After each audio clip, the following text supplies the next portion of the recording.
खबरें जो हमें सीधा जोड़ती हैं आपसे, जिनका आपकी जिंदगी पर होता है सीधा असर। खबर का मतलब है एक भरोसा, और आपका भरोसा है हमारी जिम्मेदारी। ATL टीवी, भरोसा अलवर का। नमस्कार, आप देख रहे हैं ATL न्यूज और आपके साथ मैं हूं रविंद्र तिवारी। पेश है आज की हेडलाइंस।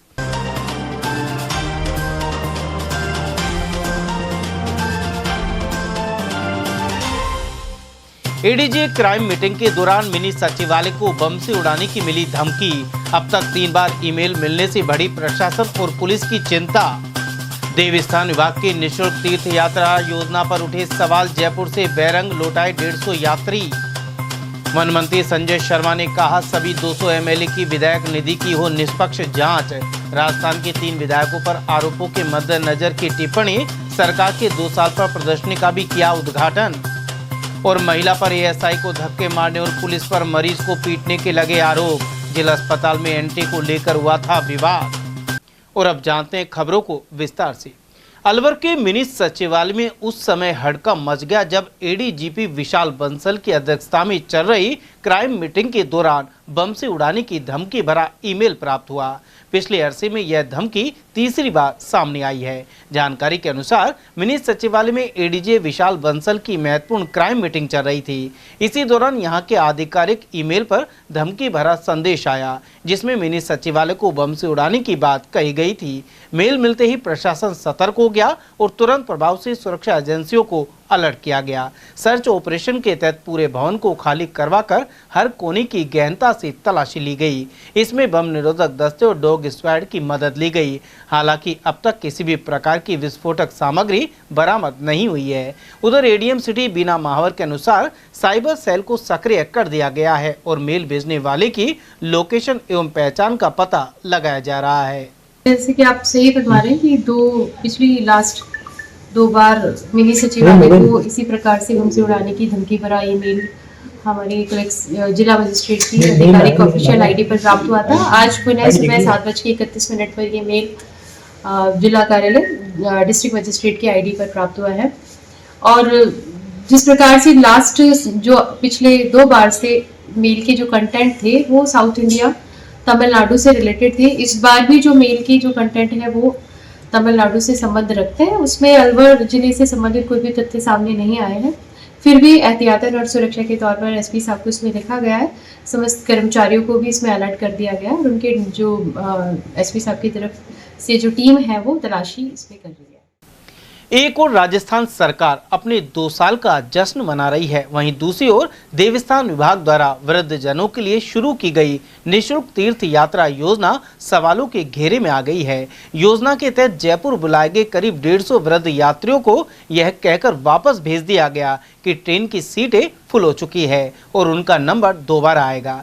पीड़ितों का आरोप है कि देवस्थान विभाग के कर्मचारियों और अधिकारियों ने खुद फोन कर उन्हें जयपुर बुलाया था। इसके बावजूद ना तो उन्हें निःशुल्क यात्रा मिली और न ही बुनियादी सुविधाएं। अलवर शहर के शोलालपुरा मोहल्ला निवासी किशोरी लाल, उनकी पत्नी रेवती और पड़ोसी महिला मिश्री सोमवंशी को जयपुर से फोन आया था। इसमें बताया गया कि उनका नाम तीर्थ यात्रा के लिए चयनित हो चुका है और उन्हें जयपुर पहुंचना है। यहाँ से उन्हें गंगा सागर तीर्थ यात्रा पर भेजा जाएगा। निर्देशों के अनुसार तीनों वृद्ध 9 दिसंबर को सुबह 11 बजे जयपुर रेलवे स्टेशन पहुंचे। वहां उनसे फॉर्म लिए गए और घंटों इंतजार कराया गया। करीब 6 घंटे बाद शाम 5 बजे यह कहकर लौटा दिया गया कि ट्रेन की सीटें भर चुकी हैं और अब उन्हें दोबारा बुलाया जाएगा। पीड़ितों का कहना है कि अलवर के आवेदन सबसे पहले लिए गए थे और इसके बावजूद पिलानी और झुंझुनू के यात्रियों को प्राथमिकता दी गई। किशोरी लाल ने बताया कि वे मजदूरी करते हैं। निःशुल्क तीर्थ यात्रा के भरोसे वे करीब 2000 रुपये खर्च कर जयपुर पहुंचे और निराश होकर वापस लौटे हैं। पीड़ितों ने स्थानीय अधिकारियों को भी इस पूरे मामले से अवगत कराया, लेकिन कोई समाधान नहीं निकला। आखिरकार मजबूर होकर उन्होंने मीडिया के सामने अपनी पीड़ा रखी। मेरा नाम किशोरी लाल है और हमारा ये वहाँ से जयपुर से फ़ोन आया कि साहब आपका नंबर आ गया है घूमने का और आप जयपुर पहुँचिए सुबह 10 बजे 3 बजे की ट्रेन बताइए हमें। फिर जा कर के नहीं क्या हुआ, हम पहुँच गए वहाँ करीबन 11 के लगभग। पहुँचने के बाद में हमारे 2 बजे करीबन फार्म ले लिए। फार्म लेने के बाद में जा कर के नहीं उन्होंने इकट्ठे पहले अलवर के लिए, फिर और जगह के लिए, और जगह के ले कर के नहीं फिर वे हमारे अलवर के नीचे दाब दिए और ऊपर से फार्मों को उनने चालू कर दिया। लेते रहे, नाम बोलते रहे, हम भी हमारी आशा लेके बैठे, हमारा नंबर ना तो आया। फिर उसके बाद में वहाँ पे खींचातानी होगी भाई, हम रात को करीबन 5-6 बजे के लगभग खींचातानी होगी उन लोगों से, भाई हमारा फार्म गए कहाँ, तो वो खींचातानी में कोई फार्म भी फट गए। तो इसलिए फिर जा करके नहीं हम निराश होकर के नहीं रात को 8 बजे वहाँ से बस पकड़ के गए नहीं अलवर आ गए। क्या कहा उन्होंने? उन लोगों ने ये कहा कि आपको 15 दिन बाद में भेज देंगे। तो उनका आपने बुलाया क्यों था? खूब कहा हमने, आपने बुलाया क्यों, हमको क्यों फोन किया आपने, हमारा 2-2 हजार रुपए किराया भाड़ा खर्चा लग गया। कितने लोग थे आप? हम करीबन 6-7 लोग हैं।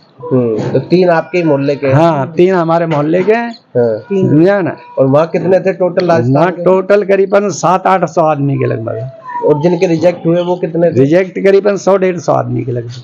सबको वापस भेज दिया? सबको वापस। कोई खाना वाना नहीं खिलाया? कोई खाना वाना नहीं, कोई पानी भी नहीं पीने दिया। उन्होंने क्या है कि यहाँ पे रेलवे स्टेशन है, पता नहीं है तुम कौन हो क्या नहीं है। अरे भैया हमारे पास कागज रहे, काई सुविधा मिली, कुछ भी नहीं मिली। हमको बुला लिया और वहाँ के काई भी सुविधा ना मिली हमको, तो बैठा दिया, हमारा फार्म ले लिया उनने सबने अलग का। फिर फार्म नहीं जहाँ नीचे दाब दिया कैसे, और उनका लेबर चालू कर दिया। बस हम 8 बजे आए, फिर हमने बस पकड़ी है। और फोन किया जब क्या बताया तुमको? फोन करे जन को यहाँ जाना था, हम कल जाना है। हाँ कल जाना है 3 बजे। फार्म भरा था आपने? गंगा सागर के लिए। गंगा सागर ऐसे बोले। आपने भी गंगा सागर के लिए भरा था? मैंने 4 जगह के लिए भरा था, गंगा सागर, जगन्नाथपुरी और तिरुपति बालाजी नेपाल। तो एक जगह ये गंगा सागर का ही नंबर बताया उन्होंने मेरे पास में 2 महीना पहले ही मैसेज डाल दिया कि भाई मिस्त्री सोमवंशी का नंबर आ गया है ट्रेन के साथ, फिर बताएंगे आपको। बोलो ठीक है। फिर हमारे पास में 4-5 दिन पहले फोन आया कि मिस्त्री सोमवंशी को मेडिकल बनवा के और सुबह 9 तारीख को सुबह भेज देना, और यहाँ से 3 बजे ट्रेन जाएगी। हम सुबह यहाँ से चली गए 7 वाली गाड़ी से। फिर वहाँ जाके नहीं, हम देवा स्थान पहुँच गया, वहाँ पर बैठ गया कुर्सी उर्सी पे। सब 2 बजे मैंने फार्म लेने चालू करा। सबसे पहले अलवर वालों का लिया, बाद में और कहीं का लिया।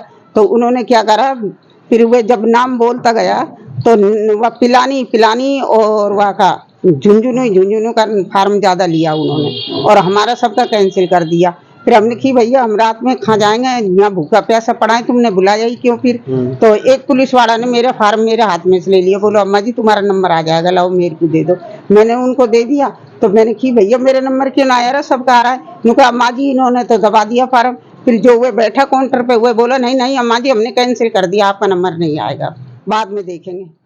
कुल मिलाकर देवस्थान विभाग की इस कार्य प्रणाली ने न केवल योजना की मंशा पर सवाल खड़े किए हैं, बल्कि सरकार के दावों की भी पोल खोल दी है। वन मंत्री संजय शर्मा ने विधायक निधि में भ्रष्टाचार के आरोपों पर कहा है कि प्रदेश के सभी 200 एमएलए की विधायक निधि की निष्पक्ष जांच होनी चाहिए। गौरतलब है कि प्रदेश के 3 विधायकों द्वारा कथित तौर पर गोलमाल का स्टिंग ऑपरेशन चर्चा में बना हुआ है। इसे लेकर वन मंत्री ने यह टिप्पणी की है। राजस्थान के एक कांग्रेस एवं भाजपा और एक निर्दलीय विधायक पर आरोप लगे हैं। सीएम ने जांच के लिए हाई लेवल कमेटी भी बना दी है। उधर वन मंत्री ने आरपीएस अधिकारी दिव्या मित्तल रिश्वत मामले में सरकार की ओर से क्लीन चिट देने की बात पर कहा कि इस रिश्वत मामले की भी सरकार फिर से जांच कराए। इसके अलावा मंत्री ने नेता प्रतिपक्ष टीकाराम जूली को घेरते हुए कहा कि उन्होंने अलवर शहर में पानी लाने की योजना का विरोध किया है, जबकि उन्हें आमजन के हित में पानी लाने की योजना में भागीदारी निभानी चाहिए। संजय शर्मा मंगलवार को अलवर के सूचना केंद्र में लगाई गई फोटो प्रदर्शनी में मीडिया से बात कर रहे थे। यह प्रदर्शनी राज्य सरकार के 2 साल पूरे होने पर लगाई गई। मंत्री ने सरकार के 2 साल के विकास के कामों का जिक्र भी किया। संजय शर्मा ने कहा कि अलवर में जल संकट के समाधान के लिए पर्याप्त बजट दिया गया है। वहीं स्थानीय लोगों से सहमति और समझाइश के आधार पर सिलिसेट से पानी लाया जाएगा। उन्होंने यह भी बताया कि बाघों के साथ पहली बार पैंथर की भी गणना की जाएगी।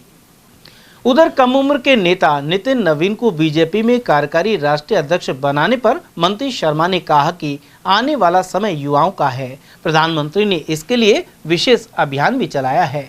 उन्होंने आरोप लगाए कि दूसरी पार्टियों में परिवारवाद चलता है। आदरणीय भजन लाल जी को बहुत सारी बधाई और बहुत सारा साधुवाद देना चाहूँगा, और बधाई इस मायने में कि 15 दिसंबर 2023 को राजस्थान के मुख्यमंत्री पद पर आपने पदभार ग्रहण किया था, और उसके बाद आपके द्वारा प्रस्तुत 2 बजट, विशेष रूप से 24-25 और 25-26, उन 2 बजट में माननीय मुख्यमंत्री जी द्वारा राजस्थान की 200 विधानसभाओं में जन अपेक्षाओं के अनुरूप, साथ ही साथ जो हमारे जनप्रतिनिधि हैं वो चाहे किसी भी दल से हो, कांग्रेस का हो, बीजेपी का हो या इंडिपेंडेंट हो, जो भी जन आकांक्षाएं माननीय मुख्यमंत्री जी से थी या जो भी जनप्रतिनिधियों की मांग अपने विधानसभा क्षेत्र को लेकर के थी, उसको पूरा करने का काम, उनको बजट में घोषणा करने का काम, उसको वित्तीय स्वीकृति के साथ साथ जमीन उपलब्ध कराने का काम हमारे यशस्वी मुख्यमंत्री आदरणीय भजन लाल जी के नेतृत्व में राजस्थान की सरकार ने किया। प्राय ये देखा जाता था कि राज्य सरकार चाहे किसी भी दल की रही हो पहले पूर्व में, वो इस प्रकार का बजट अंतिम वर्ष में दिया जाता था जब सरकार या कोई दल चुनाव की तैयारी में जुट जाया करता था, और वो केवल बजट घोषणा ही होकर रह जाती थी, अमली जामा नहीं पहन पाती थी। धन्यवाद इस मायने में देना चाहूंगा क्योंकि आपके पिछले 2 बजट में आपने वो घोषणाएं करी जो प्राय सरकार आपकी के बजट में करती थी, और जो बजट घोषणाएं की गई उसकी लगातार मॉनिटरिंग माननीय मुख्यमंत्री जी द्वारा और हमारे जितने भी प्रशासनिक अधिकारी हैं, चाहे जिला स्तर पे हो चाहे प्रांत स्तर पे हो, उन्होंने उस काम को बखूबी किया, और जिसका परिणाम है कि अधिकांश घोषणाएं जिनमें जमीन की आवश्यकता थी वहाँ जमीन उपलब्ध हुई, जहाँ फाइनेंशियल सिक्योरिटी की आवश्यकता थी वह फाइनेंशियल सिक्योरिटी मिली। साथ ही साथ बहुत सारे काम ऐसे हैं जिनका शिलान्यास किया जा चुका है, और बहुत सारे काम ऐसे हैं जिनका माननीय मुख्यमंत्री द्वारा लोकार्पण भी किया गया है।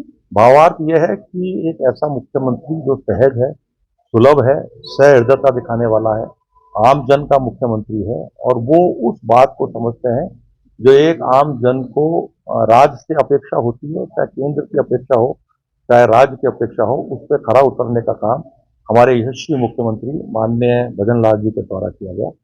जहां तक अलवर शहर का जनप्रतिनिधि होने के नाते अलवर शहर विधानसभा की घोषणाओं की बात करूं तो मुझे बताते हुए खुशी है कि अलवर शहर में 61 वर्ष बाद बीडी कॉलेज की स्थापना हुई थी 61 वर्ष पहले, और उसके बाद माननीय मुख्यमंत्री जी द्वारा महिला महाविद्यालय की घोषणा की गई जिसका काम शुरू हो चुका है।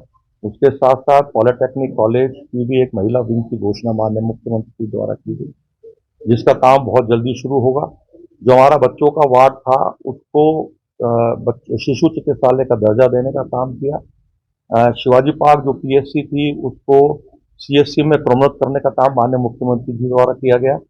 बायोलॉजिकल पार्क क्योंकि सरिस्का टाइगर रिजर्व के साथ साथ जब अलवर में टूरिज्म बढ़े उसकी बात को देखते हुए बायोलॉजिकल पार्क की एक बहुत बड़ी घोषणा सौगात माननीय मुख्यमंत्री जी द्वारा दी गई, इसकी डीपीआर बन चुकी है और आने वाले समय में टेंडर होने के बाद बायोलॉजिकल पार्क का काम शुरू हो जाएगा।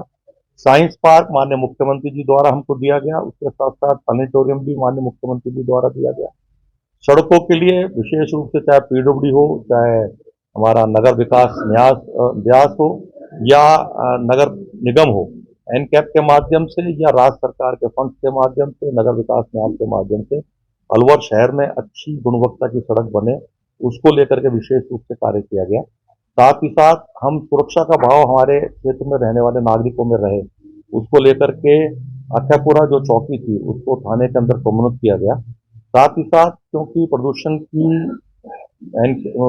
की जो परेशानी विशेष रूप से पंजाब और हरियाणा में जो पराली जलाई जाती है या दिल्ली में जिस प्रकार से प्रदूषण है उससे कोसों दूर हमारा अलवर शहर है, क्योंकि हमारे जिला प्रशासन ने विशेष रूप से जिला कलेक्टर महोदय की अध्यक्षता में जिस प्रकार से नगर निगम ने और नगर विकास ने काम किया है और एनकैप के पैसे के माध्यम से जहाँ अच्छी सड़कों का जाल बनाया गया, साथ ही साथ स्मोक फॉगिंग की जो हमारी ऑटोमेटिक मशीन है वो ला करके नगर निगम को अत्याधुनिक संसाधनों से युक्त करके उसमें काम किया गया। सफाई की यदि हम बात करें तो गत वर्ष के मुकाबले अलवर नगर निगम ने जिस प्रकार से सफाई को लेकर के अथक प्रयास किया कि जूली जी विपक्ष में है और माननीय टीकाराम जूली जी स्वयं अलवर में रहते हैं, उनके परिवार को भी पीने के पानी की आवश्यकता है।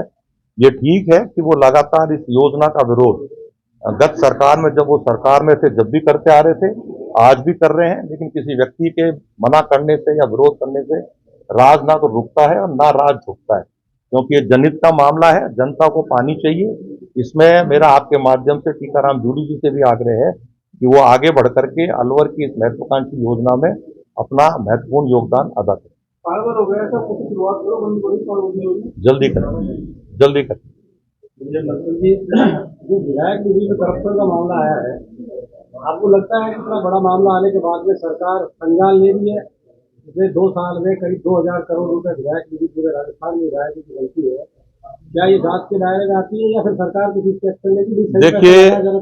देखिए एक अखबार में जिस प्रकार से स्टिंग ऑपरेशन के माध्यम से 3 माननीय विधायकों के ऊपर ये आरोप लगे हैं, उससे माननीय मुख्यमंत्री जी द्वारा तुरंत संज्ञान लिया गया और उसमें उन तीनों विधायकों की जो विधायक निधि का अकाउंट था उसको तुरंत प्रभाव से फ्रीज किया गया और मुख्य सचिव महोदय, डीजीपी राजस्थान पुलिस,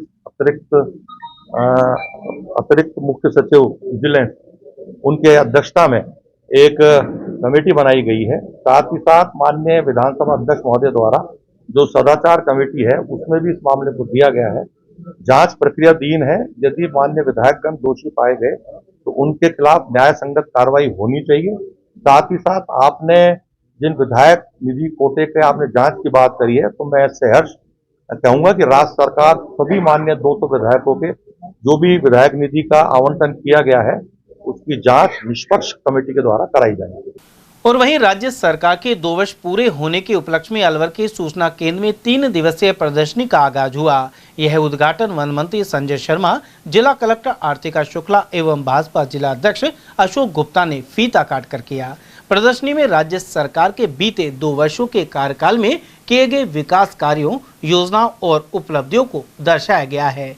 उद्घाटन के बाद वन मंत्री संजय शर्मा ने प्रदर्शनी का अवलोकन किया और अधिकारियों से योजनाओं की प्रगति की जानकारी ली। उधर जिला कलेक्टर ने कहा कि प्रदर्शनी का उद्देश्य सरकार की योजनाओं और उपलब्धियों को आमजन तक पहुंचाना है। वहीं भाजपा जिला अध्यक्ष अशोक गुप्ता के अनुसार राज्य सरकार के 2 वर्षों का कार्यकाल सुशासन और विकास को समर्पित रहा है। अलवर जिला अस्पताल में गत देर रात मरीज के परिजन और अस्पताल के गार्ड के बीच कहा-सुनी के बाद माहौल तनावपूर्ण हो गया। विवाद बढ़ने पर हॉस्पिटल पुलिस चौकी के कांस्टेबल मौके पर पहुंचे, लेकिन जब हंगामा नहीं रुका तो कोतवाली थाना पुलिस जाब्ते के साथ अस्पताल पहुंची।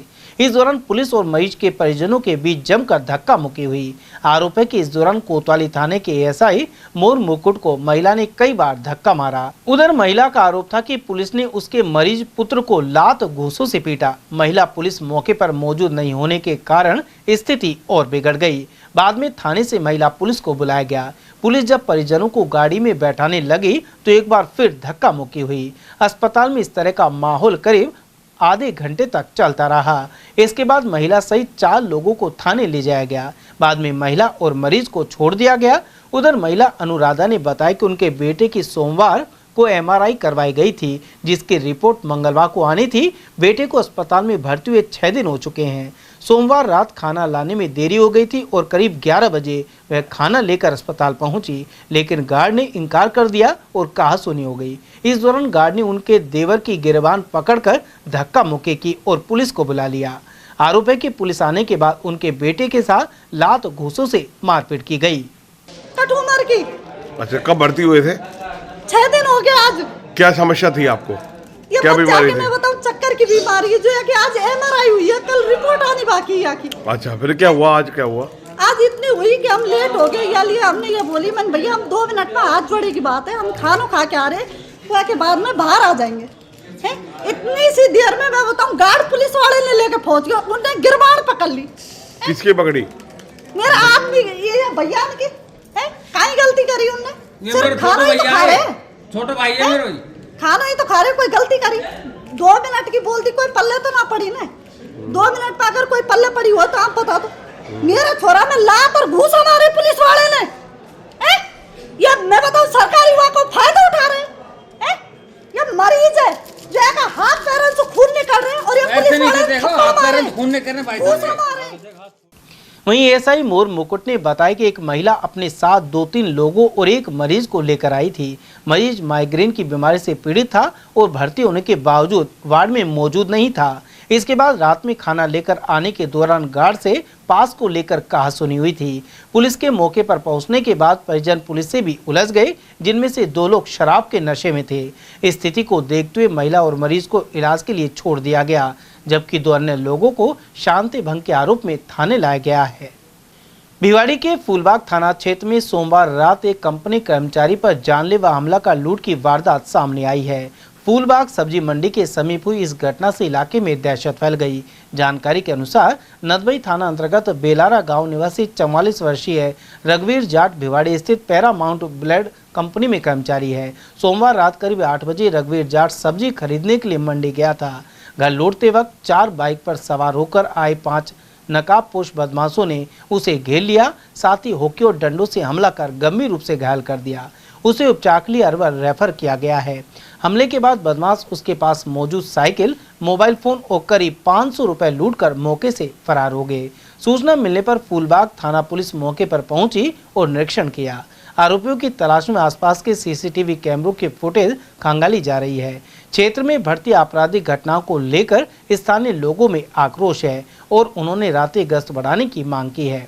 मेरे साथ में साहब मारा पीटी हुई, मेरे मोबाइल चढ़ा रहे थे, मैंने दिया नहीं था और फिर 4-5 मोटरसाइकिल आई, फिर मेरे को रोड पे दे हॉकी डंडा मुझे पटक लिया। फिर मेरे को पता नहीं पड़ा कौन भैया ने मेरे को एक सरकारी रात को गाड़ी 12-1 बजे पहुंचवाया किसी सरकारी गाड़ी में। 4-5 बंदे मुझे रोड पे से उठा के लद के ले गए थे सरकारी गाड़ी से।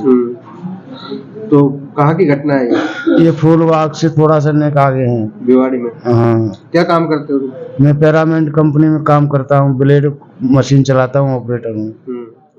थाना गाजी में नारायणपुर रोड पर हिंसला गांव निवासी 34 साल का युवक रामोतार बलाई मृत मिला है। वह मंगलवार तड़के 4 बजे घर से चाय पीकर निकला था। सुबह करीब 8 बजे उसका शव रोड किनारे पड़ा मिला। युवक के सिर पर चोट का निशान है। सूचना के बाद 108 एम्बुलेंस से शव को अस्पताल लाया गया है। एम्बुलेंस कर्मी यादराम यादव ने बताया कि हिंसला गांव निवासी रामोतार का शव नारायणपुर रोड पर मिला है। लाश को सीएससी थाना गाजी लाया गया। वहीं परिवार के लोगों ने बताया कि रामोतार मजदूरी का काम करता था। भारतीय कम्युनिस्ट पार्टी ने अलवर जिले की पुरानी तहसीलों में किसानों के कर्ज माफ करने को लेकर मुख्यमंत्री के नाम ज्ञापन सौंपा। यह ज्ञापन एडीएम प्रथम को राजकुमार बख्शी के नेतृत्व में दिया गया।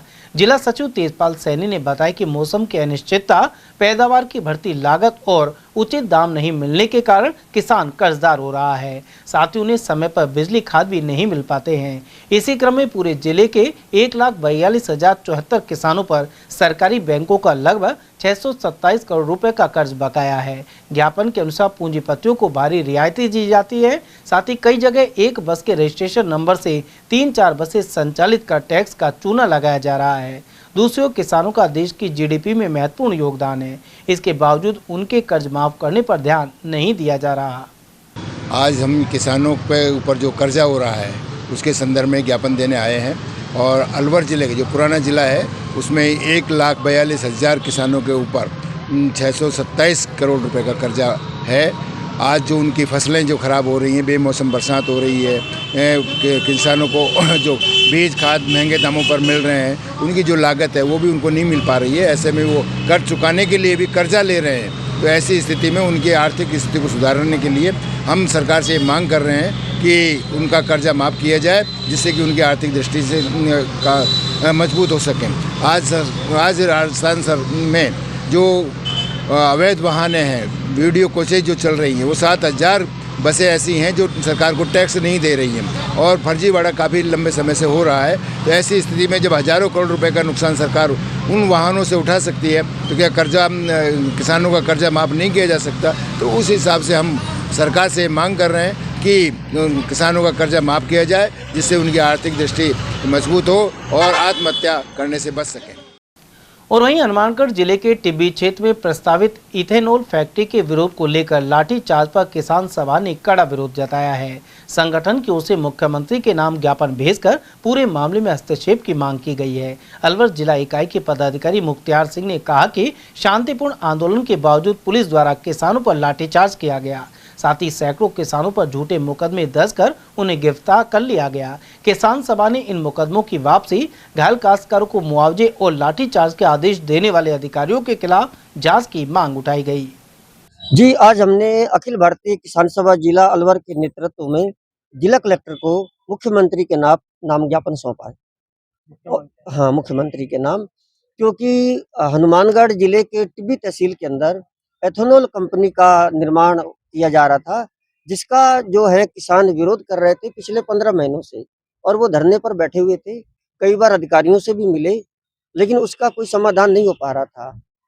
10 दिसंबर से कुछ दिन पूर्व पुलिस ने क्या किया कि धक्का मुक्की करके उनके धरने को उखाड़ दिया और किसानों को वहां से हटा दिया और इधर कंपनी का निर्माण शुरू कर दिया।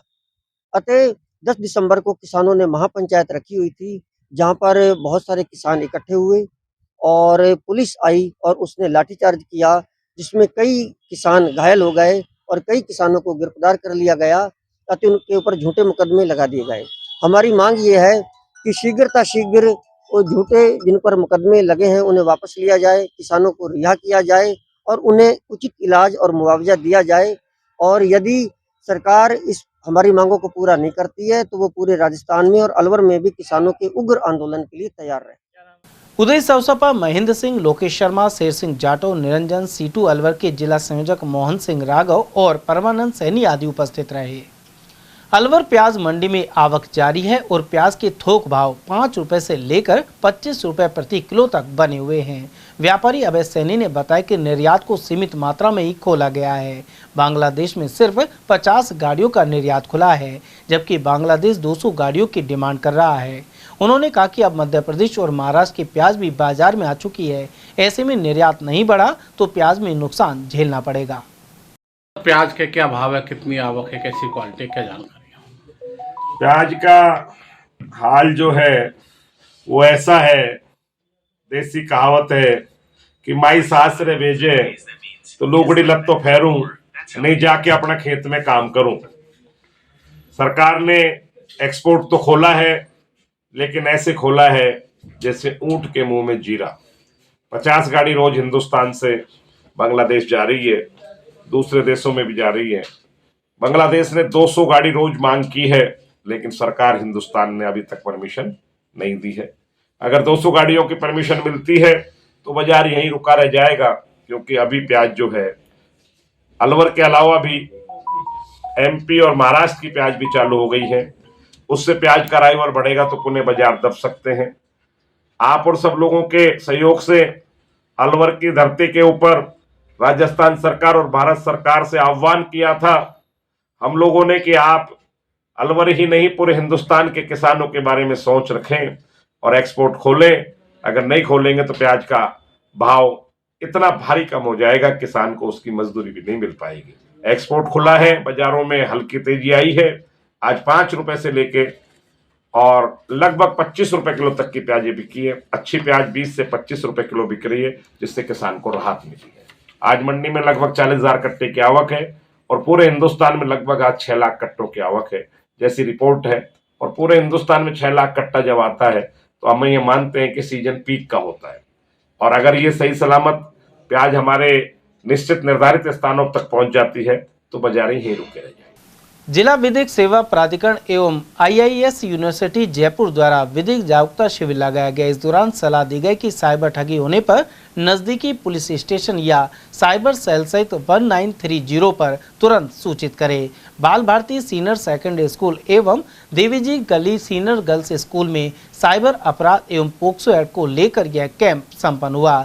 Chief defence council advocate Mahesh Gotwal ने साइबर अपराधों से निपटने के लिए सूचना प्रौद्योगिकी अधिनियम सहित अन्य आवश्यक जानकारी प्रदान की, जबकि प्रोफेसर डॉक्टर अदिति खंडेलवाल ने बताया कि साइबर अपराध होने पर पोर्टल अपने नजदीकी पुलिस स्टेशन या साइबर सेल में लिखित शिकायत दर्ज कराए। इसके अतिरिक्त PLB मुस्तफा खान ने कहा कि ऑनलाइन गेमिंग और सोशल मीडिया से बच्चों पर सकारात्मक और नकारात्मक दोनों प्रकार के असर पड़ सकते हैं। उन्होंने विधिक सेवा प्राधिकरण द्वारा निःशुल्क विधिक सहायता के बारे में भी जानकारी दी। साथ ही रिटायर्ड प्रधानाचार्य रेणु मिश्रा ने भी विचार रखे। इस अवसर पर विद्यार्थियों सहित एसोसिएट प्रोफेसर डॉक्टर श्वेता, प्रधानाचार्य स्टाफ सदस्य PLV मुबीन खान और लोक प्रशिक्षु वैभव शर्मा उपस्थित रहे। राजस्थान शिक्षक संघ प्रगतिशील द्वारा 2 दिवसीय प्रांतीय शैक्षिक सम्मेलन का आयोजन 19 एवं 20 दिसंबर को अलवर में होगा।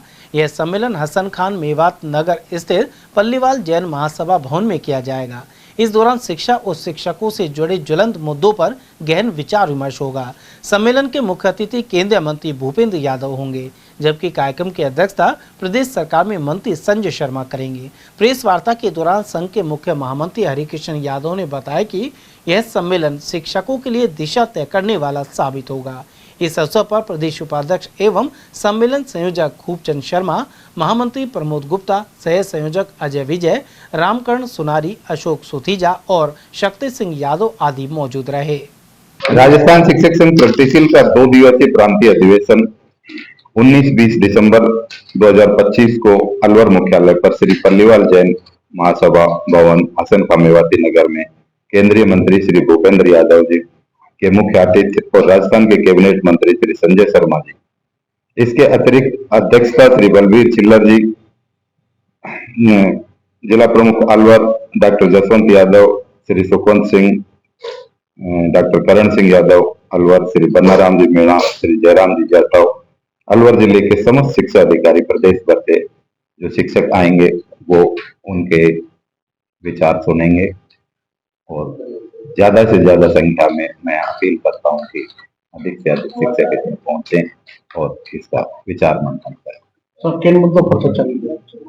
प्रमुख मुद्दे जो राजस्थान शिक्षक संघ प्रगतिशील का जो मांग पत्र है, जिसमें 18 सूत्री मांग पत्र है, उसका पर विचार विमर्श किया जाएगा, जिसमें प्रमुख मुद्दा है स्थानांतरण नीति, जो पिछले 7-8 वर्ष से राजस्थान के शिक्षकों के तबादले नहीं हो पाए, खासतौर पर तृतीय श्रेणी के तो बहुत लंबे समय से नहीं हो पाए। राजस्थान शिक्षक संघ प्रगतिशील लगातार ये चाहता है कि शैक्षिक नीति बना करके, स्थानांतरण की नीति बना करके और जब तबादले किए जाएं, लेकिन नहीं हो पा रहा है। प्रमुख मुद्दा वो रहेगा। इसके अतिरिक्त पुरानी पेंशन योजना को यथावत रखना, RT के अनुसार जो गैर शैक्षणिक कार्य नहीं करवाने चाहिए वो कार्य भी शिक्षकों से करवाए जा रहे हैं, जिससे शिक्षा का कार्यक्रम बाधित रहता है। तो ये प्रमुख मुद्दे रहेंगे। इसके अतिरिक्त अभी तक जो DPC है, तृतीय श्रेणी की DPC को 5 वर्ष हो गए और अन्य DPCयां भी लगातार लंबित चल रही हैं। उनका विधिवत रूप से सही ढंग से समय पर DPC का कार्य पूरा नहीं हो रहा है, वो प्रमुख मुद्दे रहेंगे। इसके अतिरिक्त जो हमारे कंप्यूटर अनुदेशक थे, जिनको BCI भी शॉर्ट में बोलते हैं, उनकी वेतन श्रृंखला, उनको नाम तो शिक्षकों का दिया था, लेकिन वेतन श्रृंखला उनको मंत्रालय कर्मचारियों के बराबर 2800 के पे स्केल के दिए हुए, उनको बढ़ा करके 3600 की जाए। इसकी राजस्थान शिक्षक संघ ये 2 दिवसीय रहेगा, 19 और 20 तारीख। ये पल्लीवाल जैन धर्मशाला हसन खां मेवाती नगर। समय 11 बजे, लगभग 11 बजे उद्घाटन का समय है। उसके बाद में लगभग शाम को 5 बजे से और रात के 9 बजे तक चुनाव का कार्यक्रम रहेगा। दूसरे दिन नई कार्यकारिणी की शपथ का और खुला सत्र का कार्यक्रम रहेगा, जिसमें विचार लेकर के और नया मांग पत्र संशोधित किया जाएगा। मुख्यमंत्री प्रबल कार्यक्रम के तहत राजस्थान विधानसभा में युवा संसद आयोजित की गई। इसमें अलवर जिले का प्रतिनिधित्व करने वाली महात्मा गांधी राजकीय विद्यालय नयाबास की छात्रा कशिश अरोड़ा का मंगलवार को स्वागत हुआ। कशिश अरोड़ा ने किशोर एवं किशोरियों के सशक्त भविष्य के लिए सुदृढ़ मानसिक स्वास्थ्य और उचित कैरियर मार्गदर्शन की जरूरत पर विचार रखे थे। उन्होंने इस विषय के पक्ष में युवा विधायक के रूप में अपना व्याख्यान प्रस्तुत कर विद्यालय और जिले का नाम गौरवान्वित किया। वहीं विद्यालय की ओर से प्रधानाचार्य मंजू बाला और मंजू शर्मा सहित स्टाफ एवं विद्यार्थियों ने इस छात्रा का अभिनंदन किया। मेरा नाम कशिश अरोड़ा है। मैं महात्मा गांधी गवर्नमेंट स्कूल में पढ़ती हूँ, क्लास 12 में। इस कार्यक्रम के तहत आपको ये प्रबल कार्यक्रम 2025 का था, जिसमें सारे पहली बार ये प्रोग्राम हुआ था, जिसमें सारे राजकीय विद्यालय राजस्थान के, इन्होंने जो डिस्ट्रिक्ट लेवल में फर्स्ट आए थे उनको स्टेट लेवल विधानसभा में बोलने का अवसर दिया गया। इसमें से 30 बच्चे राजस्थान के सिलेक्ट हुए थे, जिन्हें अलग अलग भूमिका निभाई। अलवर से कितने बच्चे गए? अलवर से 4 बच्चे गए थे यहाँ से सिलेक्ट होकर डिस्ट्रिक्ट लेवल से, जहाँ पे 2 बच्चों का सिलेक्शन हुआ। क्या क्या बुलवाया गया है, कब प्रोग्राम? ये जो प्रोग्राम हुआ था ये 15 तारीख को हुआ था और इसमें मैंने सीनियर एमएलए की भूमिका निभाई। क्या क्या बोला गया आपके ओर से? मेरे यहाँ से मैंने जो विचार प्रस्तुत किए थे वहाँ पे, वो ये विचार प्रस्तुत किए कि जो बच्चों जो किशोर किशोरी है जो मानसिक तनाव में अपने सपनों को पूरा नहीं कर पाते, उनका क्या मार्गदर्शन होना चाहिए, उन्हें क्या करना चाहिए, ये सब कुछ मैंने वहाँ बताया। मैं प्रिंसिपल मंजू बाला MGGS नयावास और बड़े हर्ष के साथ बताना चाहूंगी कि हमारे विद्यालय की कशिश अरोड़ा का चयन प्रबल कार्यक्रम के तहत विधानसभा में प्रस्तुति के लिए हुआ था, मॉक सेशन के लिए हुआ था। अलवर जिले से कुल 4 विद्यार्थियों का चयन हुआ, यानी प्रति जिले से 4 विद्यार्थियों का चयन और कुल 164 विद्यार्थी पहुंचे थे विधानसभा में और उनमें से भी मात्र 30 विद्यार्थियों को मौका दिया गया था MLAs की भूमिका निभाने में और अपने विचार प्रस्तुत करने में। हमारे विद्यालय की कशिश अरोड़ा क्लास 12 B की छात्रा को ये मौका मिला और उसने बड़े ही जोरदार शब्दों में अपनी भूमिका को, सीनियर MLA की भूमिका को निभाया और बहुत जोरदार शब्दों में अपने विचार प्रस्तुत किए। कैसा लग रहा है स्कूल में? बहुत गौरवान्वित महसूस कर रहे हैं हम सभी, पूरा स्टाफ भी, सभी बच्चे भी। ऐसा लग रहा है पूरा अलवर जिला ही गौरवान्वित महसूस कर रहा है इस कशिश अरोड़ा की उपलब्धि को लेकर। किसके तहत हुआ था ये प्रबल कार्यक्रम जो कि युवा संसद की तरफ से हो रहा है कार्यक्रम, और इसमें पहले ब्लॉक लेवल पे प्रतियोगिता हुई और उसके बाद जिला स्तर पर, और जिला स्तर पर जो चयनित हुए 4 विद्यार्थी वो गए हमारे विधानसभा। अलवर सांसद खेल उत्सव के कम्युनिटी क्रिकेट टूर्नामेंट के तहत मंगलवार को राजर्षि खेल मैदान पर मैच करवाए गए। संयोजक रजनीश जैमन ने बताया कि अलवर शहर विधानसभा के इस टूर्नामेंट में 65 टीमें भाग ले रही हैं। 23 दिसंबर को अंतिम दिन सेमीफाइनल और फाइनल मैच आयोजित किए जाएंगे। विजेता टीम आगामी लोकसभा क्षेत्र प्रतियोगिता में प्रतिनिधित्व करेंगी। माननीय अलवर सांसद के द्वारा अलवर सांसद खेल उत्सव का जो कार्यक्रम चल रहा है उसमें 14 तारीख को शहर विधानसभा क्षेत्र का कार्यक्रम कम्युनिटी क्रिकेट टूर्नामेंट का शुरुआत की गई है, जिसमें अलवर शहर विधानसभा की 65 टीम प्रतिभागी बनी है, जिसके कल तीसरा दिन आज कार्यक्रम का मैच का तीसरा दिन चल रहा है, जिसमें हमने अब तक कम से कम लगभग 16 मैच इसमें हमारे पूर्ण हो चुके हैं और इसमें प्रतिदिन डेली मैच खिलाए जा रहे हैं और लास्ट में 23 तारीख को समापन में जो सेमीफाइनल फाइनल मैच एक साथ किए जाएंगे, जिसमें जो प्रतिभागी एक टीम जो निकलेगी विधानसभा से जो फर्स्ट आएगी वो टीम आने वाली लोकसभा जो टूर्नामेंट होंगे उस टीम में प्रतिभागी बनेगी। लोकसभा टीम में माननीय सांसद महोदय के द्वारा पूरे लोकसभा स्तर का कम्युनिटी टूर्नामेंट कराया जाए जो जनवरी के लास्ट माह में किया जाएगा। आज कौन कौन से मैच? आज अलवर कॉलेज के मैच हुए हैं, आर्ट्स कॉलेज के मैच हुए हैं, इसमें महाराणा प्रताप वारियर और लोग कोर्ट के वकीलों का मैच हुआ है। ऐसे कई 10-12 टीमों का आज में प्रतियोगिता बनेगी जो 6 मैच में खेले हैं। अलवर की अपना घर शालीमार 30 बीघा सोसाइटी से राम मंदिर प्रांगण में खाटू श्याम जी की तर्ज पर भव्य तोरण द्वार बनने जा रहा है। श्याम प्रेमी ललित गुप्ता ने बताया कि 19 दिसंबर को 551 निशान यात्रा और चांदी के रथ पर विराजमान बाबा श्याम की भव्य रथ यात्रा निकाली जाएगी। यह निशान यात्रा मुख्य बाजारों से नगर भ्रमण करते हुए कीर्तन स्थल श्री राम मंदिर प्रांगण शालीमार में पहुंचेगी। इस दौरान ट्रैफिक एवं सुरक्षा व्यवस्था को बनाए रखने के लिए साइंट चैरिटेबल कॉलेज द्वारा 50 स्वयंसेवकों को भी व्यवस्था की गई है। साथ में यातायात एवं पुलिस प्रशासन का भी सहयोग रहेगा। वहीं 20 दिसंबर को शाम 6:15 बजे से भव्य श्री श्याम संकीर्तन होगा।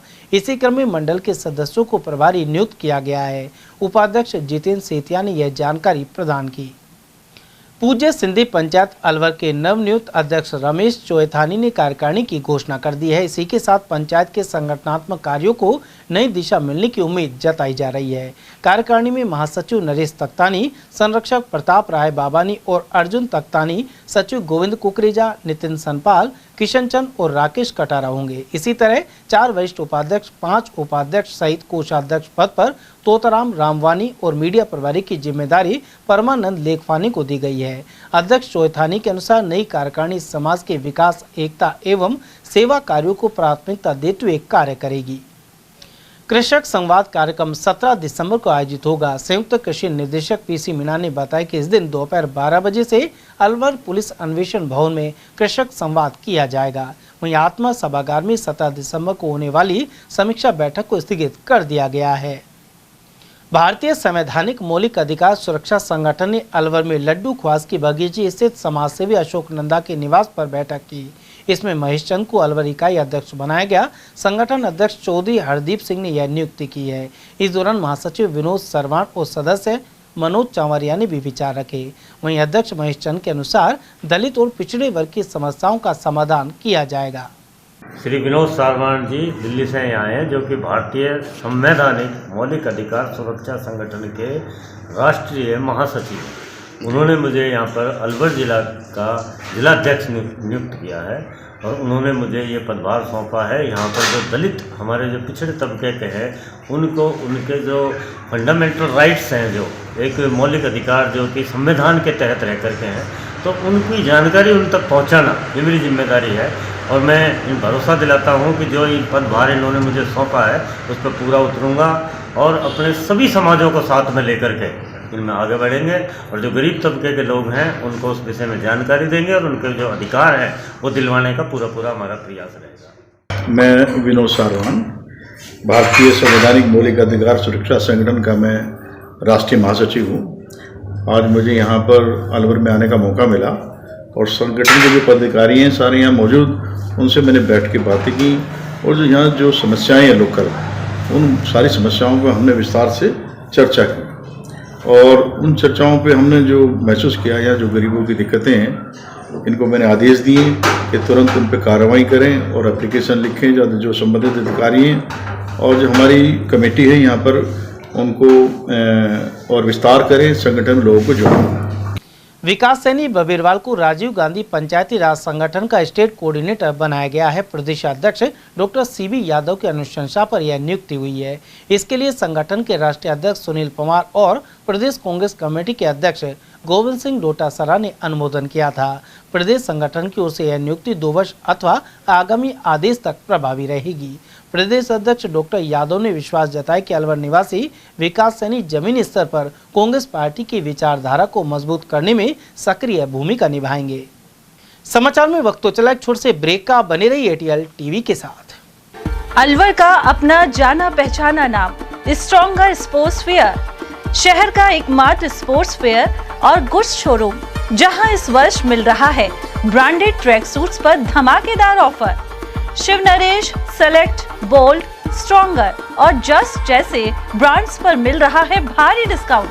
और हाँ, हर ट्रैक सूट के साथ एक जैकेट बिल्कुल फ्री। साथ ही Nivia, Cosco, Sporton, Yonex, Alfa, SS, SG और अन्य स्पोर्ट्स गुड्स पर भी जारी है विशेष छूट।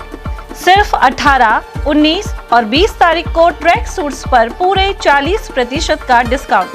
तो देर किस बात की, आइए और दीजिए हमें एक बार सेवा का मौका। स्ट्रॉन्गर स्पोर्ट्स फेयर, अलवर का ट्रस्टेड स्पोर्ट्स शोरूम। हमारा पता है stronger sports fair, Gopal talkies, bus stand के पास, अलवर। Mobile number Ashok Kumar 9460374217, Ajay Kumar 9414890908।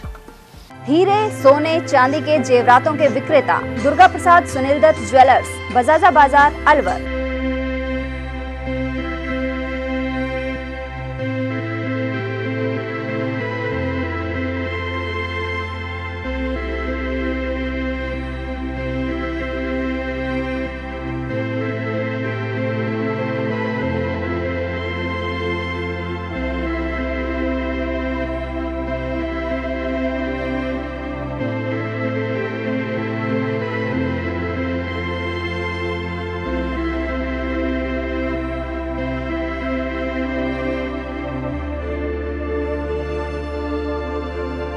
हीरे, सोने, चांदी के जेवरातों के विक्रेता Durga Prasad Sunil Dutt jewellers, Bajaja Bazaar, Alwar.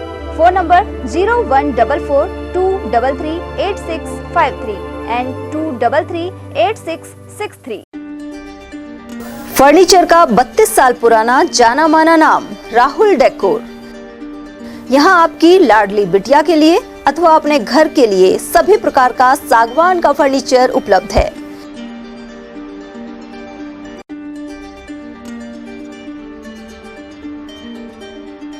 Double bed, dressing table, sofa set सागवान एवं कपड़े वाले तथा सेंटर टेबल, भट्टी कलर, स्टील अलमारी, ब्रांडेड एवं सॉफ्टी फोम के गद्दे आपकी नाप तोल से बनाए जाते हैं।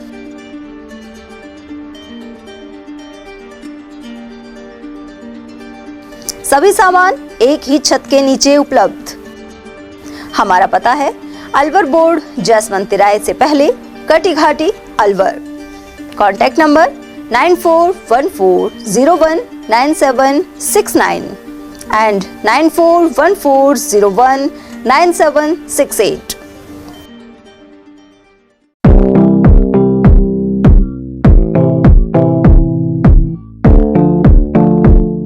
अलवर में एक जाना माना नाम मानसिंह कृपा दयाल स्वीट्स तिजारा वाले।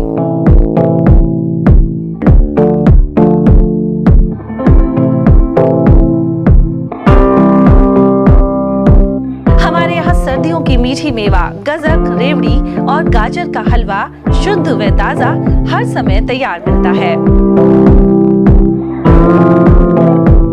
विशेष मौकों पर स्पेशल मिठाइयों में स्पेशल मक्खन बड़ा, तिल के लड्डू, तिल पाक, मावा तिल के लड्डू, मावा गजक, खंडाला तिल मरोड़ी, मूंगफली पट्टी, लौंग लता मट्ठी इत्यादि हमेशा तैयार मिलेंगे। इसके अलावा शादियों के स्पेशल भाजी के गिफ्ट पैक डब्बे भी हमारे यहाँ तैयार किए जाते हैं।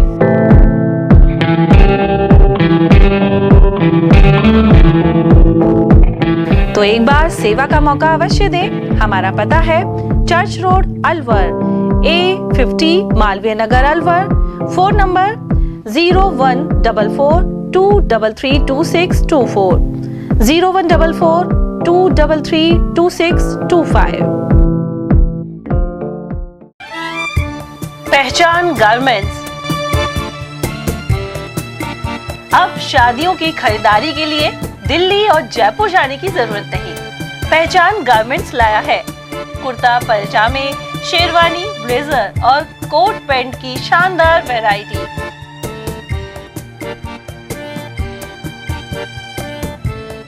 अगस्त 95 से काम कर रहा हूँ। आज मेरे को काम करते हुए 29 साल हो गए हैं और मैंने बीच में शारीरिक प्रॉब्लम की वजह से शोरूम बंद भी कर दिया था। फिर दोबारा से मेरे को अलवर की जनता ने इतना स्नेह दिया है कि मेरे को 1.5 महीने में दिखा दिया उन्होंने कि कितनी पावरफुल और कितना प्यार करती है मेरी जनता अलवर की श्री पहचान गारमेंट को और दीपक तलवार को। इस बार हम नया कॉन्सेप्ट लेके आए कि साफे जोधपुरी कारीगर आपके घर पे, आपके शादी के जहाँ आप शादी कर रहे हैं वहाँ पे, किसी भी होटल पे, किसी मैरिज होम पे, कहीं पे भी आप शादी कर रहे हैं वहाँ पे आपको साफे बनवाएंगे हम जोधपुरी कारीगरों द्वारा। तो हम और शेरवानी तो आप शायद देख ही सकते हैं कि बॉम्बे की शेरवानी है, मतलब एकदम अलग हटके शेरवानी है। और फिर मैं अपील करूँगा कि अलवर के हर वासिंदे को शुक्रिया जिसने मुझसे सामान लिया और मेरी दुकान का नाम किया। धन्यवाद। वाजिब दामों पर फैक्ट्री से सीधे आपके पास जेंट्स गारमेंट्स मिलने का एक ही स्थान, पहचान गारमेंट्स, खंडेलवाल धर्मशाला के सामने, अलवर। Contact number 9413304151। ब्रेक के बाद फिर से आपका स्वागत है। मालाखेड़ा उपखंड के ग्राम खारेड़ा से पीएम श्री राजकीय उच्च माध्यमिक विद्यालय में छात्राओं को आत्मरक्षा प्रशिक्षण दिया गया। प्रशिक्षण प्रभारी राशि शर्मा ने बताया कि इस दौरान कक्षा 6 से 12वीं तक की बालिकाओं ने भाग लिया। इस दौरान आत्मरक्षा तकनीकों, पंच और किक मारने सहित सुरक्षा उपकरणों के प्रयोग का प्रशिक्षण दिया गया। उधर प्रधानाचार्य निर्मला आड़ा ने बताया कि इससे बालिकाएं आत्मविश्वासी बनेगी और सुरक्षित महसूस कर सकेंगी। अलवर मुख्यालय पर भारतीय जीवन बीमा सेवा केंद्र ग्राहकों की सुविधा के लिए शुरू किया गया। सैटेलाइट शाखा राजगढ़ की महिला लीडर माधुरी सैनी, बीमा सेवा केंद्र जयपुर मंडल प्रथम के अध्यक्ष गोपाल सिंह, प्रबंधक मनमोहन मीणा और super star leader Dataram Chaudhary ने इसका फीता काटा। साथ ही केंद्र को उपभोक्ताओं के लिए समर्पित किया। इस दौरान भारतीय जीवन बीमा निगम की विभिन्न जमा योजनाओं के बारे में अध्यक्ष गोपाल सिंह ने जानकारी प्रदान की। इंडियन मिलिट्री एकेडमी देहरादून में हुई पासिंग आउट परेड में ग्राम कसुदा के युवराज सिंह चौहान सेना में लेफ्टिनेंट बने हैं। उन्होंने अपने गांव और अलवर जिले का नाम रोशन किया है। युवराज सिंह चौहान अपने परिवार की तीसरी पीढ़ी है जो सेना में अपनी सेवाएं देंगे। उनके पिता अनिल चौहान भी सेना में मेजर हैं। साथ ही चाचा गजेंद्र चौहान भी सेना से सेवानिवृत्त होकर हाल ही RAS में चयनित हुए हैं। युवराज की उपलब्धि पर सर्व समाजसेवी श्री क्षत्रिय जन संसद, राजपूत कार्मिक समिति और अन्य संगठनों ने खुशी व्यक्त की है।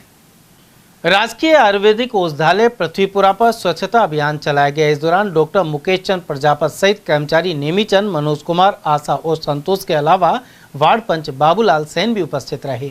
अभियान के तहत अस्पताल परिसर और आसपास के क्षेत्र में साफ सफाई की गई। श्री क्षत्रिय जन संसद की ओर से 25 दिसंबर को राजा मानसिंह आमिर जयंती मनाने को लेकर चर्चा होगी, लेकिन पदाधिकारियों के अनुसार राजा मानसिंह आमिर प्रजा के हितों के रक्षक और कुशल प्रशासक रहे हैं। वहीं सनातन संस्कृति के संरक्षक रहते हुए उन्होंने हिंदुत्व के सूर्य को जागृत रखा, लेकिन कुछ लोग राजा मानसिंह के खिलाफ अपशब्दों का उपयोग कर रहे हैं। ऐसे में इतिहास के शुद्धिकरण को लेकर और राजा मानसिंह के सम्मान में 25 दिसंबर को यह बैठक की जाएगी। अलवर ग्रामीण विधानसभा क्षेत्र में कुल मतदाता 2,62,125 हैं। साथ ही 17,643 मतदाताओं के नाम काटे गए हैं। इसके अलावा 62 नए मतदान केंद्रों का गठन हुआ है। भारत निर्वाचन आयोग की ओर से SIR की अंतिम सूची जिला निर्वाचन अधिकारी अर्तिका शुक्ला ने जारी की है। वहीं अलवर जिले में करीब 1,10,000 मतदाताओं के नाम कटे हैं। उधर अलवर ग्रामीण क्षेत्र के उप निर्वाचन राष्ट्रीयकरण अधिकारी माधव भारद्वाज ने इस बारे में जानकारी दी। साथ ही बताया कि इस विधानसभा क्षेत्र में 4,972 मृतक और 1,829 मतदाता अनुपस्थित रहे। 8,638 मतदाता स्थानांतरित हुए हैं और 2,147 मतदाताओं की दोहरी प्रविष्टि है। अलवर ग्रामीण विधानसभा क्षेत्र में 17,643 नाम काटे गए हैं। भारत निर्वाचन आयोग की ओर से जिस प्रकार पूरे देश भर में SIR किया गया, वहीं राजस्थान में भी यह कार्यक्रम चल रहा है। अलवर जिले में 1 लाख से अधिक मतदाताओं के नाम कटे हैं। इसमें अलवर ग्रामीण विधानसभा क्षेत्र में करीब 17,000 से अधिक मतदाताओं के नाम कटे हैं, जिसमें नई प्रविष्टि है, इसके साथ में डबल प्रविष्टि है। लेकिन सबसे बड़ी बात है कि करीब 1800 मतदाताओं के नए फार्म, प्रगणित फार्म नहीं भरे गए हैं। इस प्रकार से वो बिल्कुल दूर हो गए हैं। ऐसे में BLO के द्वारा घर घर जाने के बाद भी 1800 नाम ऐसे हैं जो जुड़ने से रह गए हैं। अब देखना है कि उन लोगों का क्या होना है। वहीं माधव भारद्वाज ने बताया है कि अलवर ग्रामीण विधानसभा क्षेत्र में 2,62,000 से अधिक मतदाता हैं। मैं अवधेश सिंह, ATN न्यूज़। अकबरपुर में राष्ट्रीय पक्षी मोर को बंदरों ने हमला कर घायल कर दिया। यहाँ हनुमान जी मंदिर में एक पेड़ पर मोर बैठा हुआ था। इसी दौरान बंदरों ने उस पर हमला बोल दिया। मोर अपनी जान बचाकर मंदिर में नीचे आया, लेकिन यहाँ भी उसे घायल कर दिया गया। ग्रामीणों ने बंदरों के झुंड को भगाया और मोर को बचा लिया। यहाँ पहुंचे अकबरपुर रेंज के कर्मचारियों को उसे सुपुर्द कर दिया गया है। स्थानीय निवासी भगवान शर्मा के अनुसार इससे पहले भी इसी मंदिर में राष्ट्रीय पक्षी मोर को बंदरों ने घायल कर दिया था। इस मोर को बंदरों ने घायल कर दिया था। सुबह बंदर से छुड़ाया है, घायल है। अब इसको हम फॉरेस्ट विभाग को सौंप रहे हैं। सरिस्का क्षेत्र में सर्दियां बढ़ने के साथ कई जगह हरी लकड़ियों की कटाई बढ़ गई है। इसे देखते हुए सरिस्का वन विभाग द्वारा सतर्कता बढ़ा दी गई है। साथ ही टीमें गठित कर निरंतर गश्त की जा रही है। सरिस्का बाग परियोजना क्षेत्र में आसपास के काफी गांव जुड़ते हैं। सर्दी के आते ही ग्रामीण लकड़ी काटने के लिए सुबह समूह के रूप में पहाड़ों में पहुंच जाते हैं। बड़ी संख्या में महिलाएं अपने सर पर हरी लकड़ियां लाद कर लाती हैं। ऐसे में उन्हें निःशुल्क गैस वितरण किए जाने का कोई असर दिखाई नहीं देता। उधर DFO अभिमन्यु सारण ने बताया कि सभी रेंजों में गश्त बढ़ा दी गई है, जिससे लकड़ियों की कटाई पर अंकुश लग सके। जैसे ही सर्दी का समय आता है तो हमारा जो फ्लाइंग स्क्वाड है वो तो हम एक्टिव करते हैं। इसके साथ साथ ही हमारी जो रेंज अधिकारी हैं उनके स्तर पे भी हमने 2-3 टीम गठित की है, क्योंकि ये जो कटान होता है मॉर्निंग के समय थोड़ा ज़्यादा रहता है, तो उस समय हमारे विशेष गश्ती दल हमारे एक्ट कर रहे हैं और इनको रोकने की कार्रवाई की जा रही है। सर, सिलेंडर गैस भी वितरण कर दिए, लेकिन फिर भी कुछ लोग है नहीं समझ रहे हैं अपने पर्यावरण को लेकर, अपने जंगल को लेकर, क्या कहोगे उनको लेकर सर? देखो, सिलेंडर गैस वितरण किया है, लेकिन वो बार बार कंटिन्यूअस वो हो नहीं पाया। लेकिन इसके साथ साथ में लोगों को अपना पेट पालन करने के लिए वो थोड़ा डिपेंडेंट हैं, जंगल की नीड्स पे डिपेंडेंट हैं, सूखी लकड़ी भी इकट्ठे करते हैं और गीली कोई लकड़ी काटने के लिए और पेड़ काटने के लिए हमारे द्वारा विशेष अभियान चलाया जा रहा है। राजगढ़ के राजकीय महाविद्यालय सभागार में एनसीसी कैडेट्स ने विजय दिवस पर कार्यक्रम आयोजित किया। प्राचार्य डॉक्टर KL मीणा ने बताया कि इस दौरान शहीद जवानों को नमन कर उनके बलिदान को याद किया गया। कार्यक्रम में मुख्य अतिथि सेवानिवृत्त फौजी अमरचंद मीणा, सूबेदार मेजर लालचंद मीणा एवं हवलदार कल्लू राम शर्मा रहे। अमरचंद मीणा ने बताया कि विजय दिवस 1971 के भारत पाक युद्ध में भारतीय सेना की ऐतिहासिक जीत का प्रतीक है। वहीं एनसीसी अधिकारी डॉक्टर रतिराम जाटो ने भी इस बारे में जानकारी दी, जबकि मंच संचालन एनसीसी कैडेट भाग्यश्री शर्मा और धन्यवाद ज्ञापन एनएसएस अधिकारी डॉक्टर मनीषा मीणा ने किया। आज हमारे राजकीय महाविद्यालय राजगढ़ में विजय दिवस के उपलक्ष्य में 16 दिसंबर 1971 को जो हमारे सैनिकों ने भारत विजय पाई थी, उसके उपलक्ष्य में आज हमने एक शौर्य दिवस को मनाया है, जिसमें हमारे बीच में मुख्य अतिथि के रूप में पूर्व सैनिक फौजी अमरचंद मीणा जी, सूबेदार लालचंद मीणा जी और हवलदार कल्लूराम शर्मा जी उपस्थित रहे। इस दौरान जो एनसीसी की 9 राज बटालियन है, इसके द्वारा कार्यक्रम आयोजित किया गया। सभी कैडेट्स और हमारे प्राचार्य महोदय एवं समस्त स्टाफ। उधर राजगढ़ कॉलेज में प्राचार्य KL मीणा के नेतृत्व में स्वच्छता अभियान भी चलाया गया है। साथ ही विद्यार्थियों को स्वच्छता के महत्व की जानकारी दी गई। छात्र छात्राओं ने भी परिसर को साफ सुथरा रखने की बात कही। मुख्यमंत्री भजनलाल शर्मा के जन्म दिवस पर राजगढ़ कस्बे में विभिन्न कार्यक्रम आयोजित किए गए। भाजपा नेता बन्नाराम मीणा ने बताया कि कस्बे की भोरंगी गौशाला में गौ पूजन कर गायों को गुड़ खिलाया गया।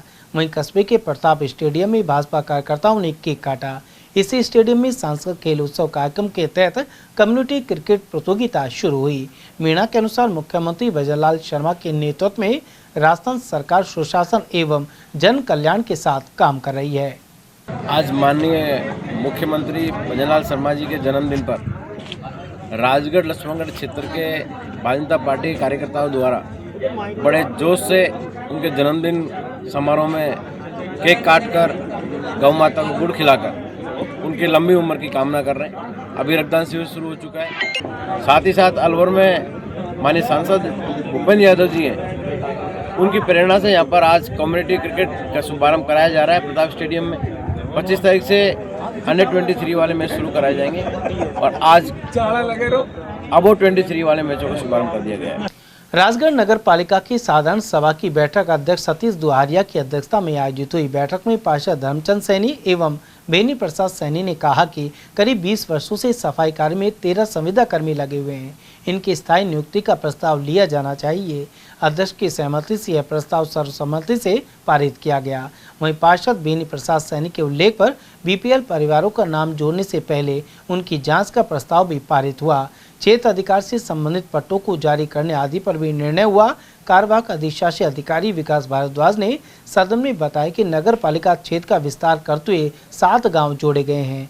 इनमें ग्राम थाना कारोट, गोट, श्रीनगर, बांदेन, बल्लूपुरा, पुराना राजगढ़ और नयाबाद हवेली शामिल है। इस दौरान वार्डों में सफाइयां नहीं होने और हाई मास्ट लाइट खराब होने के मुद्दे भी सामने आए।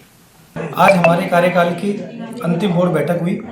इस बोर्ड बैठक में लगभग सभी पार्षद यहाँ मौजूद रहे। उसमें राजगढ़ के विकास के संबंधी और हमारे जो दैनिक वेतन भोगी कर्मचारी जो लगभग 20 से 25 साल से यहाँ काम कर रहे हैं, उनका अनुमोदन किया गया है कि उनको परमानेंट किया जाए। प्लेसमेंट पे भी जो 10-15 साल से लगे हुए हैं, उनको भी परमानेंट करने के लिए हमारे सर्वसम्मति से प्रस्ताव लिया गया है। और राजगढ़ में मास्टर प्लान के अकॉर्डिंग जितने भी क्षेत्र हैं यहाँ के, उन क्षेत्रों में पट्टा देना बड़ा मुश्किल हो रहा है, तो उसमें संशोधन के लिए भी मास्टर प्लान में संशोधन किया जाए। इसके लिए भी बोर्ड की सर्वसम्मति से प्रस्ताव लिया गया है। आज सर्वसाधारण सभा की बैठक हुई थी, जिसमें कि चेयरमैन साहब और सभी पार्षद लगभग सभी पार्षद उपस्थित थे। आज के मुद्दे कुछ इस प्रकार रहे कि 5 साल में जो काम किया नगर पालिका बोर्ड ने वो सराहनीय रहा और उसके उपलक्ष्य में सभी को बधाई दी गई चेयरमैन साहब की तरफ से, सारे बोर्ड को। और आज के मुद्दे कुछ ऐसे रहे जैसे कि कुछ संविदाकर्मी जो पिछले काफ़ी सालों से नगर पालिका राजगढ़ में सेवाएं दे रहे हैं, उनको स्थायी नियुक्ति दी जाने के क्रम में एवं 2018 की भर्ती के कुछ कर्मचारी ऐसे भी थे जिनको उस समय भर्ती प्रक्रिया से निकाल दिया गया था। नाम जोड़े गए हैं। जो वर्तमान में लागू मास्टर प्लान है 2011 से लेकर जो 2031 तक लागू है, उस मास्टर प्लान के अंदर नगर पालिका क्षेत्र आंशिक कारोट, आंशिक श्रीनगर और आंशिक राजगढ़ इतना ही था, जिसका विस्तार होकर के 7 ग्राम पूरे जुड़ चुके हैं। आज हमारी बोर्ड की मीटिंग का आयोजन किया गया। इसमें हमने भिन्न भिन्न मुद्दों पर चर्चा की गई। एक तो 2016 में जो कर्मचारी स्थायी किए गए उन लोगों को दैनिक वेतनभोगी बनाकर करीब 25 साल से मतलब वो बेचारा काम कर रहे हैं। 2091 में से वो लगे हुए थे। 2006 में उनको हाईकोर्ट के आदेश से नियुक्ति मिल गई, लेकिन उनको फिर भी दैनिक वेतन बना कर रख रखे है। इसलिए उनको अभिशंका ली गई है कि उनको वो जो प्रस्ताव बनाकर भिजवाया जाए उनको स्थायी किया जाए। दूसरा, एक 2018 की भर्ती में जो कर्मचारी रह गए उनको भी मतलब अभिशंका की गई कि साहब उनको भी स्थायी किया जाए। एक प्लेसमेंट एजेंसी, उसके जरिए 10-10, 15-15 साल से लोग काम कर रहे हैं, उनका भी अगर अभिशंका की गई है ताकि उनको भी स्थायी किया जाए। थानागाजी में शहरी समस्या समाधान शिविर का आयोजन हो रहा है। इसमें विभिन्न वार्डों के लोग जन समस्याओं के समाधान के लिए पहुंच रहे हैं। कैंप 24 दिसंबर तक लगाया जाएगा। शिविर में भाजपा जिला उपाध्यक्ष हरिशंकर खंडेलवाल के सानिध्य में ग्रामीणों की समस्याएं सुनी जा रही हैं। इस दौरान पालिका अधिशासी अधिकारी महेश डोलरा सहित अनेक भाजपा कार्यकर्ता मौजूद रहे। उधर यहाँ मौजूद अधिकारी तरुण शर्मा ने इस बारे में जानकारी प्रदान की। मैं यहाँ पर नगर पालिका के साथ साथ सभी जो विभाग है अपने, उन सभी विभागों को बुलाया गया है। सभी विभागों को बुलाकर यहाँ पर सभी के प्रतिनिधि यहाँ पर बैठे हुए हैं और जो भी किसी तरह की भी जो आम पब्लिक है थानागाजी नगर पालिका के लिए कैंप है। शहरी ग्रामीण भी कैंप लगाए जा रहे हैं। रावणवास में ग्रामीण का, तो शहर में जैसे अपने जो भी वार्ड है उन वार्ड का किसी भी दिन 24 तारीख तक कैंप चलेंगे। किसी भी वार्ड का किसी भी दिन आकर अपनी समस्या का हल करवा सकते हैं। कब तक जारी रहेंगे? 24 तारीख तक। खैरतल स्थित संयुक्त निदेशक कृषि विस्तार विजय सिंह का महावीर धर्मशाला में अभिनंदन हुआ। वे अतिरिक्त निदेशक के पद पर पदोन्नत हुए हैं। उनका खाद बीज विक्रेताओं द्वारा स्वागत किया गया। समारोह से पहले दीप प्रज्वलन हुआ। वहीं विजय सिंह को साफा पहनाकर स्मृति चिन्ह दिए गए। इस दौरान पवन यादव, गोपाल मीणा, सुभाष चंद्र, राजेंद्र ब्रजवाल, रोहित चौधरी, मोहित लालवानी, राजेंद्र चौधरी और राजेंद्र शर्मा आदि मौजूद रहे। राज्य सरकार के 2 वर्ष पूरे होने के अवसर पर मंगलवार को खैरतल में जिला स्तरीय प्रदर्शनी का शुभारंभ हुआ। इस अवसर पर विकास पुस्तिका का विमोचन भी किया गया। साथ ही सभी कार्यालयों में सफाई अभियान चलाया गया।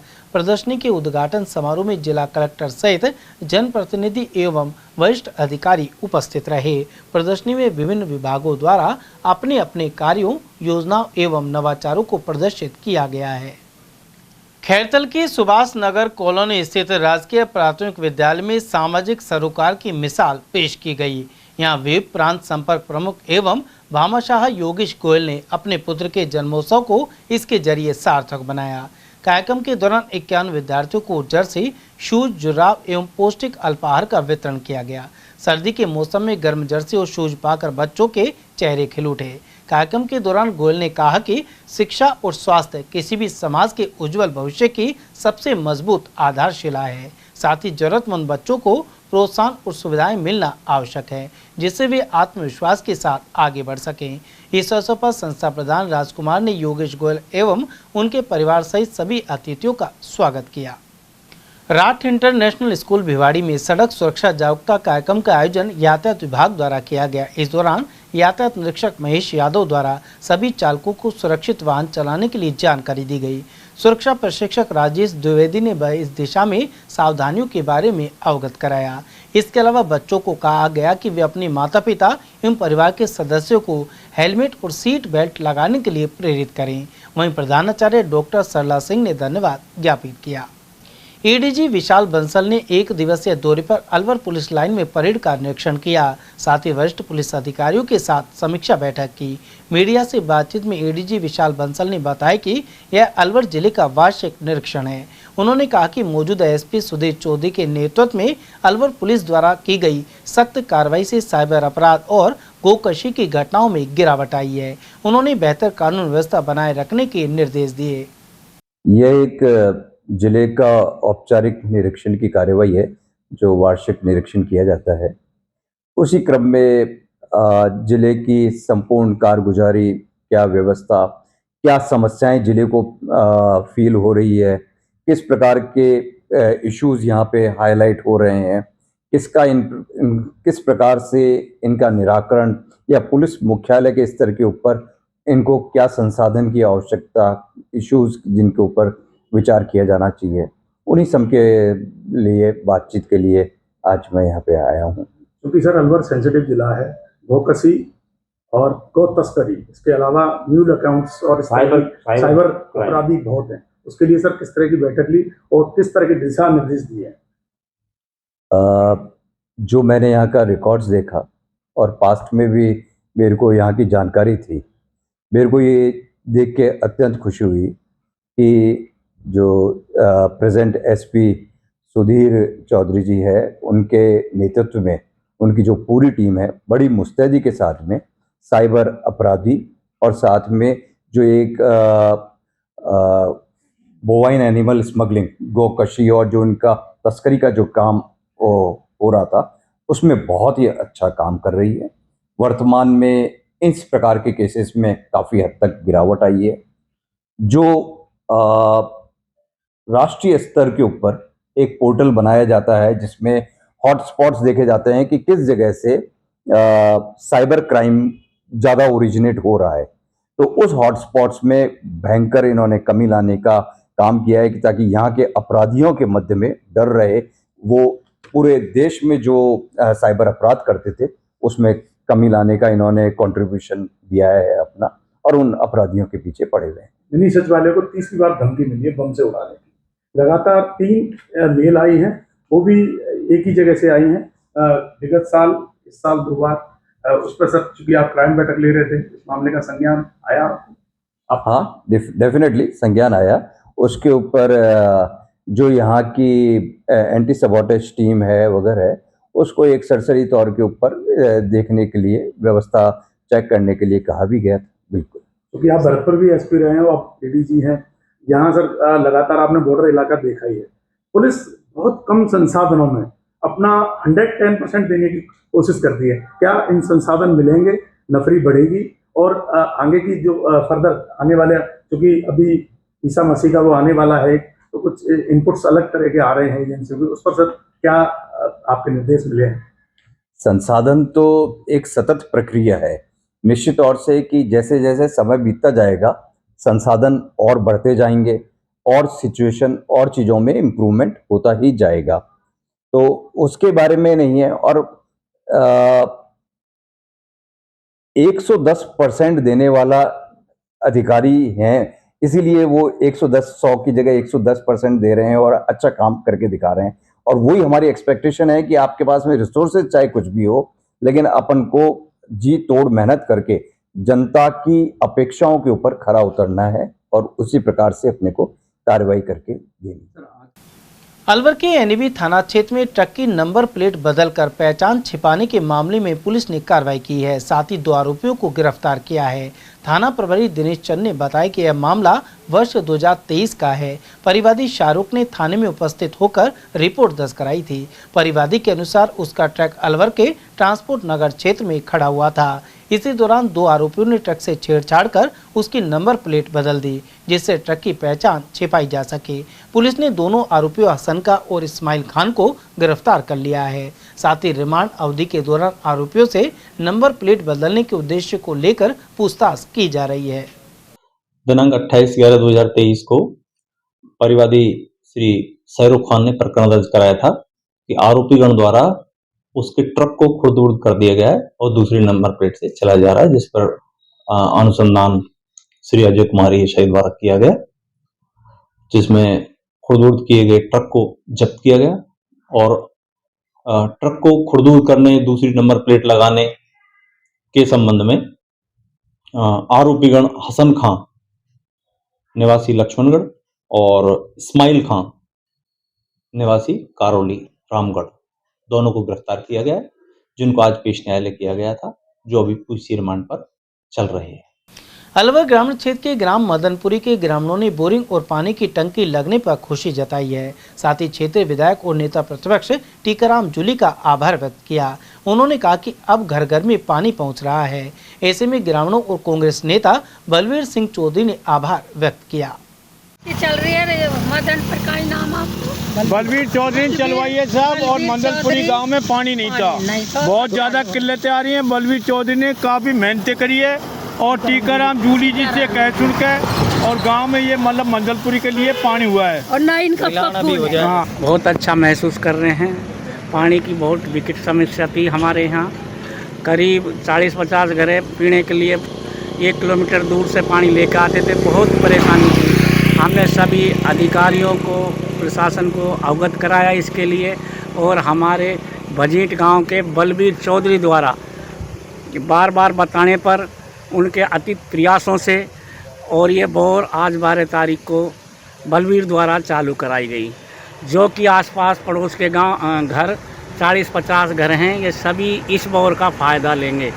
अभी सरकारी टंकी नहीं बनी है, अपने यहीं से ही बाल्टियों से पानी भर के लेके नहीं अपना घर की पानी की पूर्ति करेंगे। आपके मदनपुरी में साल भर पहले से ग्रामीण परेशान थे, अधिकारी नहीं सुन रहे थे और जनता परेशान थी। कोरोना टाइम से पानी की एक बोर स्वीकृत थी जो साल भर से चल नहीं रही थी। अधिकारियों ने अब उसको बार बार रिक्वेस्ट करने के टीकाराम जूली से निवेदन करके अब उसमें पानी आया है। मदनपुरी की जनता को पानी मिला है। 1.25 करोड़ की टंकी JJM से बहुत स्वीकृत हुई है। अब क्या है कि जनता को वहाँ के पानी मिल रहा है, घर घर नल लग रहे हैं। और एक गांव ये ऐसा है जो शहर के और ग्रामीण के बीच में आता है। यहाँ की पहले भी कुछ महिलाएं कोरोना टाइम पे मंत्री जी के पास आई थी, उस टाइम से इनकी मांग थी। नाबालिग से दुष्कर्म के मामले में आरोपी को 10 साल की सजा के साथ ही 10,000 रुपये जुर्माना किया गया है। अलवर के पोक्सो कोर्ट संख्या 1 के न्यायाधीश जगिंदर अग्रवाल द्वारा यह फैसला सुनाया गया। विशिष्ट लोक अभियोजक विनोद शर्मा के अनुसार वर्ष 2024 में पीड़िता के पिता ने महिला थाने में उपस्थित होकर रिपोर्ट दर्ज कराई थी। रिपोर्ट के अनुसार देर रात्रि के समय उनकी नाबालिग बालिका शौच के लिए घर से बाहर निकली तो पड़ोस में रहने वाले अजीत यादव ने उसे अकेला पाकर दुष्कर्म कर डाला, साथ ही वीडियो वायरल करने की धमकी दी। सुनवाई के दौरान अभियोजन पक्ष द्वारा प्रस्तुत साक्ष्यों और गवाहों के बयान के आधार पर न्यायालय ने आरोपी को दोषी माना है।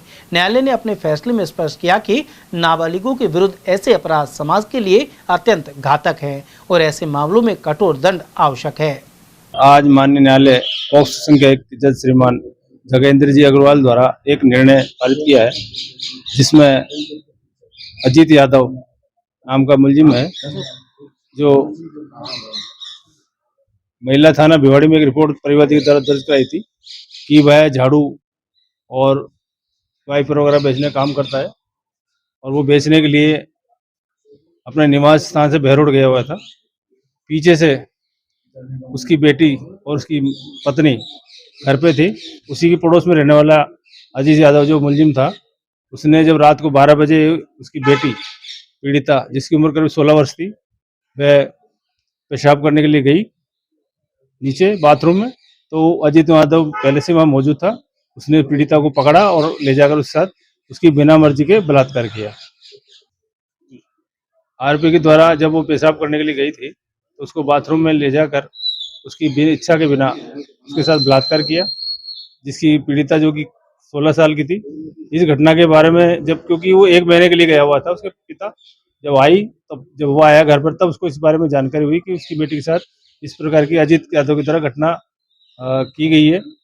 उसके बाद में पीड़िता जब 2/5/24 को अपने मार्केट दुकान पर सामान लेने जा रही थी, तो उसने ये कहा कि मैंने तेरी वीडियो बना ली है और उससे फ़ोन पर बात कर, नहीं तो मैं तेरी वीडियो वायरल कर दूंगा। पीड़िता ने इस बारे में परेशान होकर अपने पिता को बताई। पिता ने इस की रिपोर्ट 3/5/24 को महिला थाना भिवाड़ी में दर्ज कराई थी। इस प्रकार से एक पीड़िता को जो कि कम उम्र की थी उसके द्वारा उसकी मर्जी के बिना उसी मकान में रहने वाले मुलजिम अजित यादव की तरह उसके साथ दुष्कर्म किया गया। माननीय न्यायालय के द्वारा उसको 10 वर्ष की सजा और 10,000 जुर्माना सब सजा दी है। चलते चलते एक बार फिर से नजर डाल लेते हैं आज की हेडलाइंस पर।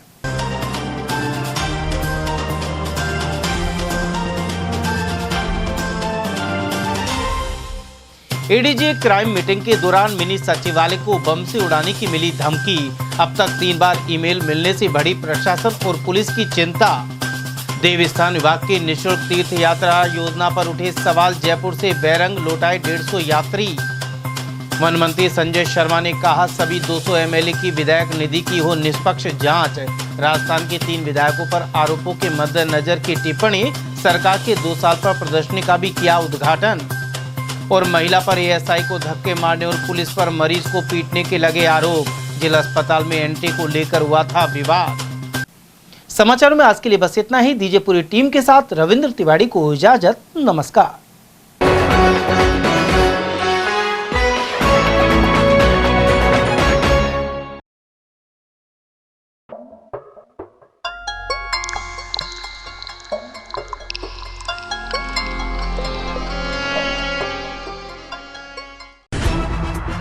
खबरें जो हमें सीधा जोड़ती हैं आपसे, जिनका आपकी जिंदगी पर होता है सीधा असर। खबर का मतलब है एक भरोसा, और आपका भरोसा है हमारी जिम्मेदारी। ATL TV, भरोसा अलवर का।